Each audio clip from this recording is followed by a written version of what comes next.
오늘은 우리가 스승의 주일로 지키는 날입니다. 스승의 주일, 스승의 은혜는 한이 없어라. 예전 말에 스승의 그림자는 밟지도 않는다. 그런 이야기가 있었습니다. 요즘하고는 참 거리가 먼 이야기 같습니다만은 이제 세월이 많이 흐르고 나니까 또 스승의 주일을 맞이고 나니까 그동안 나를 가르쳐주고 또 나를 격려해주고 나를 지도해주었던 스승님들을 떠올려 봅니다. 그런데 어느덧 저희의 스승도 세상에 계시지 않고 하나님의 부름을 받은 분들이 대부분이라서 이제는 살아계신 스승을 생각하기가 쉽지 않은 그런 시대가 되었습니다. 그분들이 무엇을 가르쳐서가 아니라 그냥 이 세상에 계신 것만으로도 힘이 되기도 하고 의지가 되기도 하고 그랬는데 하나님의 부르심을 받고 이 세상에 계시지 않으니까 계시지 않은 것만 해도 허전하고 계시지 않은 것만 해도 쓸쓸하고 그런 느낌을 이제 지울 수가 없습니다. 우리가 이 세상을 살아가면서 스승이 계시다는 것은 큰 자산이고 스승이 계신 제자는 정말 행복한 제자일 수 있습니다. 이 세상에서 부모가 있는 것이 행복인 것처럼 이 세상에 자녀가 있는 것이 행복인 것처럼 이 세상에 살아가면서 나를 지도할 사람이 있다는 것, 나를 이끌어줄 존재가 있다는 것, 내가 가서 내 형편과 사정을 아뢰일 수 있는 곳이 있다는 것 자체는 우리 모든 이들에게 너무나 큰 은혜요 축복이며 자산이 아닐 수가 없습니다. 이제 우리가 어렸을 때는 태어나면서 부모에게서 배웁니다. 부모에게서 배우다가 좀 더 자라면 친구에게서 배우기도 하고 좀 더 자라면 선생님이 생겨서 선생님에게서 배우고 자라나게 됩니다. 그러면서 성인이 되면 선생님이라고 하는 호칭어를 가지고 우리에게 오는 사람은 없지만 이제 어른이 되고 성숙해지면 우리는 모든 것에서 배움을 시작하는 훈련이 되어 자연을 통해서도 배우고 어린아이를 통해서도 배우고 지나가는 사물을 통해서도 우리 모두 배우는 배움의 길이 딱 껴지게 되는 것이지요. 일반적으로 대학을 나오면 학사라고 하는 학위를 줍니다. 대학원을 나오면 석사라고 하는 학위를 주지요. 그리고 박사 과정을 마치고 논문이 통과되면 박사라고 하는 학위 증서를 수여합니다. 박사라고 하는 학위를 받게 되면 어떤 건가 하면은 이 박사는 자기 스스로 배울 수 있는 능력이 되고 자기 스스로 연구할 수 있는 능력이 되고 그리고 누구인가는 이 전문적 지식을 가르칠 수 있는 능력이 된다라고 하는 학위가 박사라고 하는 학위입니다. 오늘 우리가 인생을 살아가면서 어른이 되고 나면 선생님이라고 하는 호칭을 가지고 만나는 사람은 흔치 않지만 우리는 어디에서나 배우고 우리는 어디에서나 가르칠 수 있는 성숙한 사람이 되어집니다. 이것을 우리는 어른이라고 하는 표현으로 씁니다.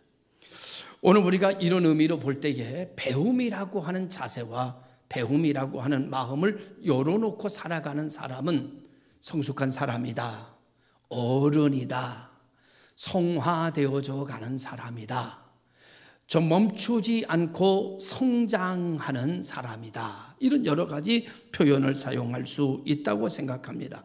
또 하나는 누구에게 배우느냐, 무엇을 배우느냐, 어디서 배우느냐라고 하는 것도 참으로 중요한 일이 아닐 수가 없습니다. 어디서 배웠느냐에 따라서 결과가 달라지고 누구에게 배웠느냐에 따라서 결론이 달라지기 때문에 그런 것 같습니다.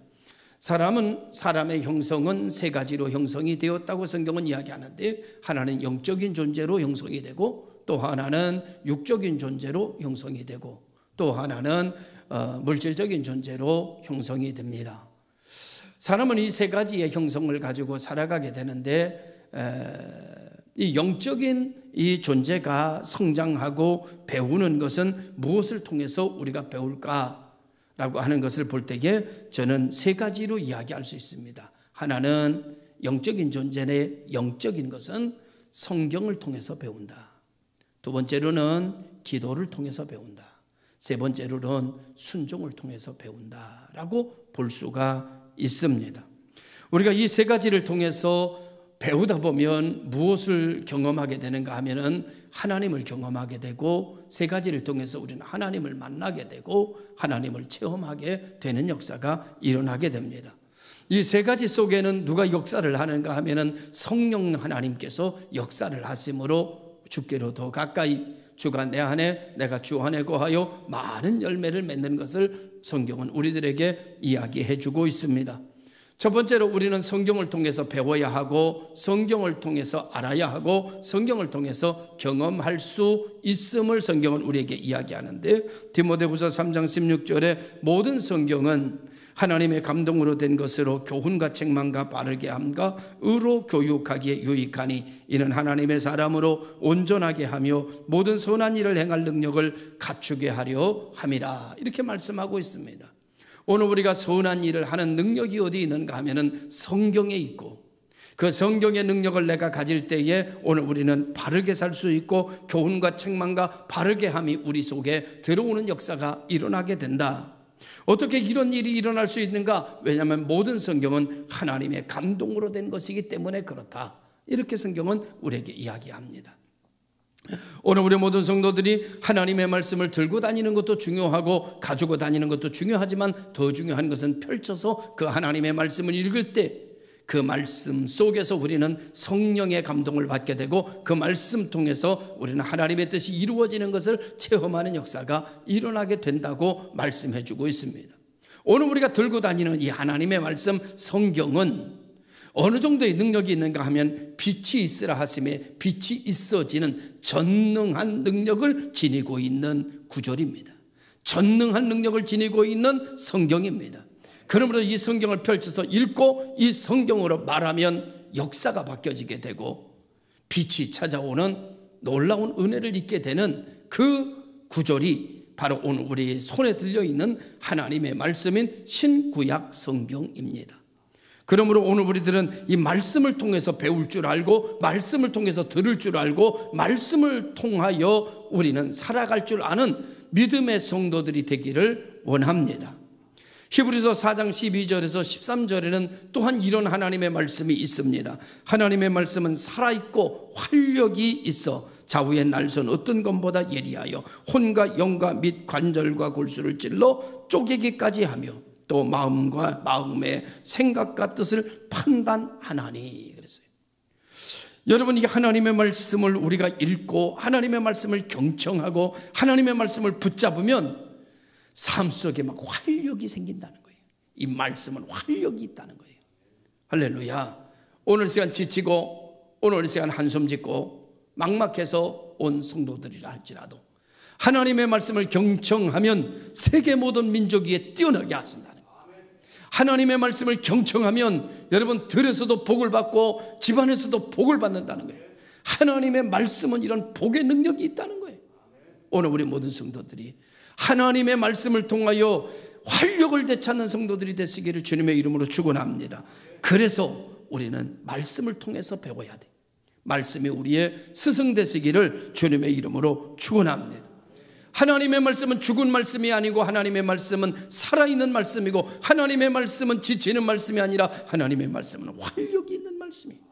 하나님의 말씀은 좌우의 날선 어떤 것보다도 예리해서 당신의 혼을 일으켜 세울 수 있고 당신의 영을 일으켜 세울 수 있고 당신의 몸도 일으켜 세울 수 있고 관절과 골수의 새 힘의 생기를 불어넣을 수 있는 역사가 일어나게 돼요. 하나님의 말씀은 우리를 살리는 말씀인 줄로 믿으시길 주의 이름으로 축원합니다.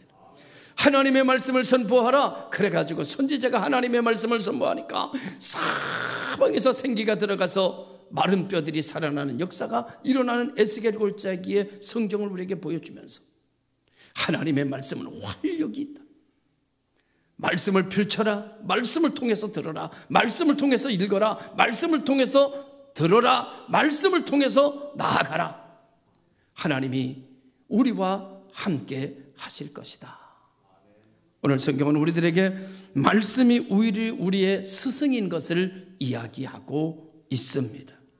내 자신이 말씀과 어긋나고 있을 때 말씀으로 자기 자신을 잘 가르쳐서 자기 자신을 잘 바로 세우는 여러분 되시기를 바라고, 내 속에 있는 불신앙과 내 신앙에 있는 좌절이 하나님의 말씀을 멀리할 때에 여러분의 마음속에 의지적인 믿음을 가지고 믿음으로 아니야, 하나님의 말씀을 읽어야지, 그리고 하나님의 말씀을 읽고 하나님의 말씀을 들어야지, 하나님의 말씀을 듣고 하나님의 말씀대로 살아야지 살아가는 성도들이 될 때에 여러분의 한숨이 두 쪽이 나고 여러분의 탄식이 사라지게 되고 하나님의 놀라우신 역사, 하나님의 말씀에 천지가 창조되듯이 하나님의 말씀을 펼쳐 읽을 때 여러분의 삶에 새로운 천지 창조가 이루어지게 되고 여러분의 근심은 사라지고 혼돈한 것은 사라지고 질서가 잡히는 역사가 일어난 것은 하나님의 말씀이 선포되는 것이었습니다.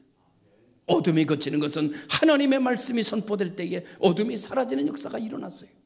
오늘 당신이 들고 있는 그 성경의 말씀을 펼칠 때에, 그리고 그 말씀을 읽을 때에, 그리고 그 말씀을 묵상할 때에 여러분의 삶에 찾아왔던 어둠과 여러분의 삶에 찾아왔던 혼돈은 거쳐지게 되고 하나님의 질서가 새롭게 만들어져 여러분의 내면에 천지창조의 역사가 일어나는 축복을 누리는 복 있는 교회 성도들이 되시기를 축원합니다. 두 번째로는 우리가 무엇을 통해서 배워야 되는가 하면 기도를 통해서 배우자. 기도를 통해서. 여러분, 마태복음 6장 6절에 너는 기도할 때에 내 골방에 들어가 문을 닫고 은밀한 중에 계신 내 아버지께 기도하라. 은밀한 중에 보시는 내 아버지께서 갚으시리라. 하나님은 오늘 우리 성도들을 보는데 야, 내가 너를 지켜보고 있다 이렇게 하시질 않고 은밀한 중에 보시는 거예요. 그래가지고 하나님이 어떤 때는 나를 안 보시는 것 같아요. 시편 다윗을 보면은 하나님 잠에서 깨시옵소서, 하나님 주무시지 마시옵소서 라고 고백하던 그런 이야기들이 있어요. 여러분, 하나님은 내가 고난 중에 있을 때 주무시는 것 같고 어디 여행 가신 것 같고 나와는 상관이 없는 것처럼 보여서 탄식하고 절망합니다. 그런데 왜요? 하나님은 우리를 은밀한 중에 보신대. 은밀한 중에 안 보는 것처럼 하면서 다 보는 거예요. 다 은밀한. 내 형편과 사정, 내 어려움, 내 탄식, 내 절망, 내 질병, 내 가난, 하나님 다 보시는 거예요. 내 소원 하나님 다 보시는 거예요. 할렐루야. 은밀하게 나를 보시는 하나님 앞에 오늘 우리는 은밀한 중에 하나님 앞에 기도하게 되면 은밀하게 보시는 하나님께서 내 기도를 들어주시고 응답해 주시고 인도해 주시고 역사해 주시고 그런 은혜를 우리는 체험하게 되는 거예요. 아, 그렇구나. 기도를 통해서 역사가 나타나는구나. 주님께서 말씀하시길 기도 외에는 이와 같은 능력이 나타나는 법이 없다고 하셨으니 우리는 기도를 통해서 체험하자. 기도를 통해서 배우자. 기도를 통해서 경험하자. 기도를 통해서 이루자. 이렇게 결심하고 하나님 앞에 우리 두 무릎을 조아리고 주의 이름을 부르면 너와 네 집이 구원을 받으리라. 크고 간절한 마음으로 부르짖으면 내가 알지 못하는 크고 비밀한 길도 열어주시는 하나님을 경험하자. 할렐루야. 기도하는 성도들이 되기를 주님의 이름으로 축원합니다. 마태복음 7장 7절에 여러분 잘 알듯이 구하라, 찾으라, 문 두드리라. 하물며 세상에 있는 너희 아버지도 자식이 구하면 좋은 것을 줄 줄 알거든. 너희 육신의 아버지도 떡을 달라 하면 돌을 줄 자가 있겠느냐? 생선을 달라 하면 뱀을 줄 자가 있겠느냐? 생선보다 뱀이 영양가는 더 있는 것 같아요. 아무튼 뭐 할 수 있겠느냐? 여러분이 하도 심각해서 하는 얘기예요. 하늘에 계신 하나님께서 더 좋은 것으로 주시지 않겠느냐? 기도를 통해서 배우자는 거예요. 기도를 통해서 체험하자는 거예요. 기도를 통해서 하나님을 만나자는 거예요. 오늘 우리는 기도의 자리로 돌아가시기를 바랍니다. 하나님이 당신을 위하여 예비한 크고 비밀한 좋은 것으로 여러분을 만족하게 하고 후히되어 넘치도록 하고 차고 넘쳐서 은혜의 강물이 흘러넘치는 역사가 일어나게 만들 것을 믿습니다. 마태복음 7장 21절에 말씀하시기를 너희가 악한 자라도 좋은 것을 자식에게 줄 줄 알거든 하물며 하늘에 계신 아버지일까 보냐. 마태복음 21장 22절에 너희가 기도할 때 무엇이든지 믿고 구하는 것은 다 받은 줄로 믿으라. 여러분, 하나님 앞에 기도해도요 받지 못하는 두 가지가 있어요. 하나는 의심하는 기도, 또 하나는 정욕에 쓰려고 하는 기도. 두 가지 기도 외에는 하나님이 다 응답한다고 약속했고, 하나님이 다 들으신다고 약속했고, 하나님이 역사하신다고 약속했으니 의심하는 기도와 정욕에 쓰려는 기도만 빼놓고는 하나님이 하나도 남김없이 때가 되면 채우시고 넘치도록 부어주실 줄로 믿으시면 아멘, 믿으시길 바라요. 우리의 기도는 지금 이루어지지 않아도 때가 되면 싹이 나는 것처럼, 때가 되면 우미 돋는 것처럼, 때가 되면 꽃이 피는 것처럼, 내가 심을 때와 자랄 때와 꽃 피는 때가 다른 것처럼 우리의 기도는 하나도 남김없이 다 많은 열매를 맺어지게 될 줄로 믿습니다. 되돌아보면 기도한 것 치고는 안 이루어진 것이 하나도 없고 다 되더라고요. 마음의 소원을 감찰하시는 여호와께서 내 마음의 소원을 이루셔. 제가 지난번에 말씀드렸지요. 큰 도로변을 고속버스를 타고 슉 지나가면서 이렇게 옆은 착장밖에 보이는 교회가 하나, 예쁜 교회가 있어요. 제가 생각하기를 저런 교회 가서 담임하면서 목회했으면 좋겠다. 그 후 생각지도 못했어요. 다 잊어버렸으니까. 그 후 5년이 지난 후에 제가 그 교회 담임 목사가 되는 거예요. 기가 막힌 일이지. 그 교회 담임 목사가 되고 난 다음에 강단에 엎드렸는데 하나님께서 내게 말씀하시는 거예요. 내가 이 거리를 지나가면서 이 교회에 담임을 하고 싶다고 하지 않았느냐. 깜짝 놀랐어요. 그때 먹었던 그 순간의 감정을 하나님이 떠오르게 하시는데 그냥 마음속에 하나님 감사합니다. 얼마나 그 고백이 큰지. 여러분, 마음의 소원을 감찰하신 하나님. 그곳에서 한 10년 동안 목회하다가 마음속에 이런 마음이 생기는 거예요. 하나님, 제가 도시 목회도 한번 해봤으면 좋겠는데 도시 목회 한번 해볼 수 있도록 하나님 은혜 주세요. 근데 길이 안 열리는 거예요. 근데 10년째쯤 되는데 어디 교인들하고 신방 갔다가 쭉 오는데 아파트 단지를 쓱 지나가는데 갑자기 막 눈물이 나는 거예요. 이유도 없이 막 격한 눈물이 흐르는 거예요. 아파트를 보면서. 그리고 난 다음에 3달 후에 제가 복 있는 교회 담임 목사가 되는 거예요. 기가 막힌 일이죠. 하나님은 살아계시고 하나님은 감찰하고 계시고 하나님은 은밀한 중에 보고 계시는 거예요. 내 마음과 생각을 하나님은 다 보고 계신 거예요. 그래, 네가 지금 그렇게 하고 싶으면 내가 허락해 주마, 내가 인도해 주마. 하나님께서 여러분의 마음과 생각을 감찰하시고 그것이 기도가 되어 하나님 앞에 드려질 때 하나님은 응답하시는 줄로 믿으시길 바랍니다. 그래서 성도는, 그리스도인은 기도를 통하여 배울 줄 알아야 되는 거예요. 기도를 통하여 성숙할 줄 알아야 하고 기도를 통해서 체험할 줄 아는 믿음의 성도들이 되시기를 원합니다. 3번째로는 순종을 통해서 배우자. 아무리 하나님의 말씀을 많이 듣고 아무리 확신하고 있다 하더라도 여러분, 순종하지 않으면 역사할 수 없는 거예요. 오늘 우리가 순종이 제사보다 낫다라고 말씀하시잖아요. 오늘 우리가 순종하지 않으면 아무런 역사가 일어나지 않아. 이 물을 떠다 연회장에게 갖다 주라 하는데 안 떠다 주면 소용이 없는 거예요. 포도주가 되어진 포도주를 떠다 주는 것이 아니라 물로 그대로 있는 것을 포도주를 달라는 사람에게 연회장에게 떠다 갖다 주라는 거예요. 순종할 때에 물이 변하여 포도주가 되고, 순종할 때에 들것을 들고 일어나 걸어가고, 순종할 때에 맹인의 눈이 떠지는 역사가 일어나고, 순종할 때에 나사로가 배로동인 채로 살아나는 것처럼 오늘 우리는 순종을 통해서 배워야 되는 거예요. 순종은 역사를 만들어가는 거예요. 순종은 나에게 빛이 들어오게 만드는 것이고, 순종은 나를 일어서게 만드는, 순종은 나를 여러분 축복의 길로 안내하는 역사가 일어나게 되는 것을 믿으시길 주의 이름으로 축원합니다. 하나님의 말씀의 명령을 지켜 하나님의 말씀을 청정하면 세계 모든 민족 위에 뛰어나게 하신다는 하나님의 말씀은 거짓이 아니라 하나님의 말씀은 사실인 거예요. 데려가도 복을 받고 나가도 복을 받고 떡반죽 그릇도 복을 받고 우량의 새끼도 복을 받는다는 말은 거짓이 아니라 진짜라는 거예요. 할렐루야. 힘도 없고 빽도 없는 사람이요, 당신은 하나님의 이름을 부르십시오.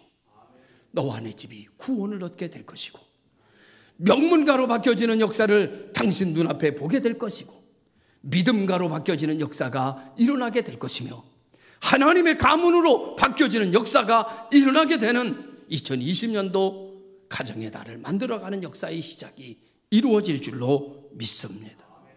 연세대 김주환 교수라고 하는 사람이 탄력성이라고 하는 책을 썼습니다. 그래서 베스트셀러가 됐는데, 그 탄력성이라고 하는 책은 고난을 이겨내는 방법을 어떻게 하면 고난을 이겨낼 것이냐, 지금 우리가 너무나도 힘든데 이 말씀이 힘이 되리라고 생각이 들어서 첫 번째는 그는 개인성, 이렇게 얘기했습니다.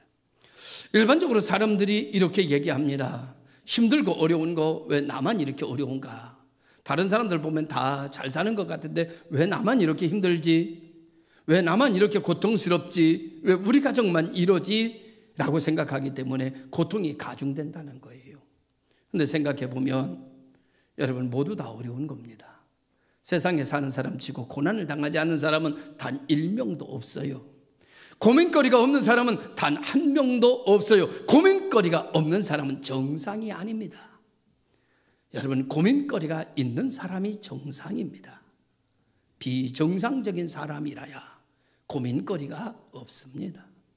당신이 지금 고민하고 있다는 것은 당신이 정상이라는 반증입니다. 그러니 오늘에 살아가는 현대인 모두가 다 고민을 가지고 살아간다는 이야기입니다. 세상에 바람이 불면 죽은 나무 외에는 흔들리지 않는 나무가 단 한 그루도 없습니다. 세상이 어려우면 우리 모두 다 고난을 당하지요. 그런데 어떤 사람은 같은 고난을 당하면서도 웃는 사람이 있는가 하면 어떤 사람은 같은 고난을 당하면서 우는 사람이 있습니다. 어떤 사람은 같은 고난을 당하면서 싸우는 사람이 있는가 하면 어떤 사람은 같은 고난을 당하면서 위로하고 격려하는 사람이 있습니다. 고난의 대처법이겠지요. 사랑하는 성도들, 우리는 다 어렵습니다. 지금 다 힘듭니다. 이때 우리는 나만 어려운 것이 아니라 우리 모두 다 어렵다. 그러니 우리 서로 응원하고 격려하고 위로하자 라고 하는, 여러분, 개인성에서 뛰어넘어 우리 모두의 공동체의 어려움을 기억하고, 저 사람은 웃는데 왜 나는 웃지 못할까? 저 사람 똑같은 고난 중에 저 사람은 행복한데 왜 나는 탄식할까? 조금 나 스스로를 업그레이드 시켜 나도 한번 웃어보자. 나도 한번 손 내밀어 보자. 나도 한번 격려해 보자. 나도 한번 행복하게 살아보자. 두 번째로는 연속성. 여러분, 연속성이라고 하는 것은 자기 자신을 계속해서 가르쳐 가야 된다는 겁니다. 스텝 바이 스텝. 다시 말하면 성화되는 과정은 멈추면 안 된다. 성장하는 과정은 계속되어져야 된다. 다시 말하면 배움의 과정은 계속돼야 된다. 우리는 무엇을 통해서라도 배우고 어디서든지 듣는다. 우리는 오픈된 마음으로 뭐든지 받아들이고 우리는 이 모든 것을 통하여 성화되고 성장한다. 연속성이 멈춰진, 성장이 멈춰져 버린 것은 죽은 것이다 라고 하는 이야기입니다. 그리고 여러분, 고난은 오늘에 내가 당하는 이 고난이 끝나면, 코로나가 끝나면 참 좋겠다. 아니요.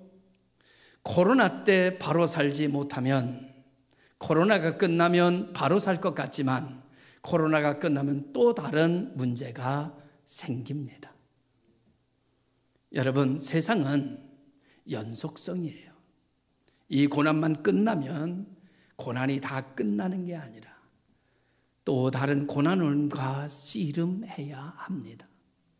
지금 이 질병이 끝나면 질병이 완전히 사라지는 게 아니라 우리는 또 다른 질병과 싸워야 될 것입니다. 주님의 나라가 이 땅에 오기 전까지 우리는 계속적으로 고난과 연결될 것입니다. 고난과 연결되는 것 자체가 내가 살아있다는 증거예요. 산 사람은 고난을 겪습니다. 죽은 사람만 고난이 없지요. 그러니 여러분은 오늘 우리가 이 고난에 너무나 몰두해서 이 고난만 없어지면 라고 생각하지 말고, 고난 중에도 해야 할 일은 해야 하고, 고난 중에도 드려야 할 건 드려야 하고, 고난 중에도 우리는 갈 길은 가야 된다는 것입니다. 할렐루야. 고난이 왔다 멈춘다면, 고난이 멈추지 않는 한 우리는 할 것이 아무것도 없는데, 세상의 고난은 절대 멈추지 않는다는 거죠. 고난 중에 할 줄 알아야 인생을 가치 있게 만들어 가는 겁니다.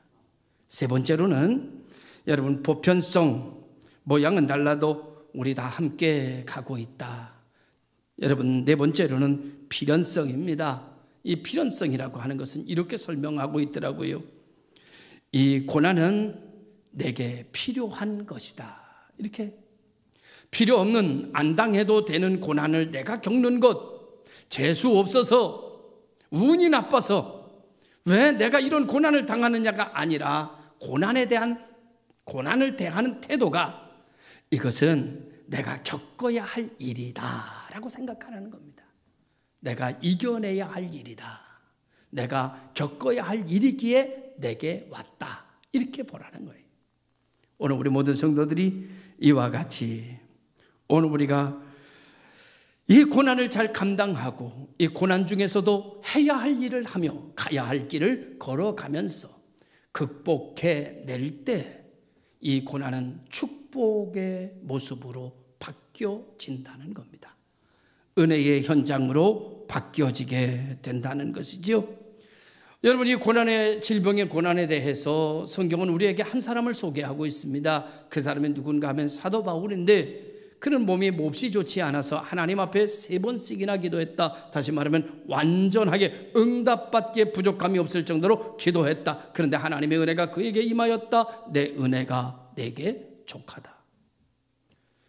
사도 바울은 생각했습니다. 내가 왜 이 고난을 당해야 되는가 라고 하나님 앞에 기도했더니, 하나님은 그 고난이 내게는 은혜다라고 말씀하셨다. 그래서 바울은 평생 다시 큰 자라는 이름의 사울로 돌아가지 않고, 이 질병으로 인하여 그는 평생 바울이라고 하는 이름으로 인생을 맞출 수 있었다라고 하는 이야기입니다. 오늘 우리가 고난에 대해서 오늘 우리가 무엇을 배울 것이냐? 우리가 성경을 통해서 배우고, 기도를 통해서 배우고, 우리가 순종을 통해서 배울 때 우리의 삶 속에는 탄력성이 생긴다는 겁니다. 여러분, 우리가 공기가 훅 해가지고 공기를 집어넣은 공은, 공의 생명력이 있는 공은 바닥에다가 땅 치면 내려떨어지는 속도와 함께 그 높이로 상승합니다. 이게 탄력성입니다. 그러나 터져버린 공은 바닥에다가 탁 집어던지면 조금도 튀어오르지 않고 그냥 푹 주저물러 앉습니다. 오늘 이 세상에 살아가는 것은 대동소이 비슷합니다. 누가 탄력성을 지니고 있느냐의 차이일 겁니다. 이것은 우리가 무엇을 통해서 배우며 무엇을 통해서 경험하며 어떤 믿음을 가지고 사느냐에 달려있다고 봅니다. 복있는 교회 성도 여러분, 적어도 밀면 밀리는 대로, 물결이 흐르면 흐르는 대로 떠내려가는 인생이 아닌 탄력성을 지니고 공중으로 뛰어오르는, 물을 거스러 올라가는 살아있는 고기처럼, 여러분, 죽은 고기에도 그물살이고 살아있는 고기도 그물살인데, 죽은 고기는 물살의 힘에 이기지 못하고 떠내려가고, 살아있는 고기는 물살을 거슬러 올라갑니다. 오늘 우리는 이 고난 중에서 거슬러 올라가는 하나님의 살아있는, 성경을 통해서 배울 때, 기도를 통해서 배울 때, 순종을 통해서 배울 때 우리는 살아나게 될 것이고 탄력성 있는 성도가 되어 물길을 헤엄쳐 거슬러 오르는 하나님의 사람들이 될 줄로 믿습니다. 기도하겠습니다. 참 좋으신 아버지 하나님 감사합니다. 오늘도 하나님께서 저희를 통하여 성경을 통해서 배워라, 기도를 통해서 배워라, 순종을 통해서 배워라. 그러면 너희의 삶은 살아날 것이고 활력이 있어져 하나님의 거룩한 역사를 맛보며 체험하며 찬송하며 가게 될 것이다. 탄력성 있는 성도가 되게 하여 주옵소서. 예수님의 이름으로 기도드리옵나이다. 아멘.